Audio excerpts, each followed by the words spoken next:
Today we'll talk about how can you fix that problem you have on your over app. So all you have to do, you just click here on settings here.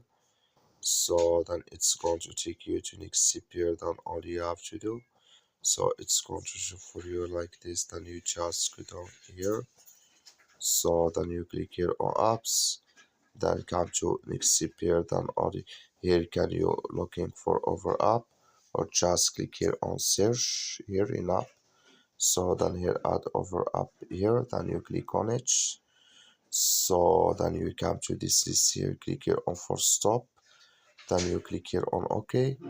So then you go down, click here on storage, then you click here on clear cache. Then all you have to do, just turn off your Wi-Fi and turn on it, then it's going to fix with you. That's all you have to do. Thank you for watching.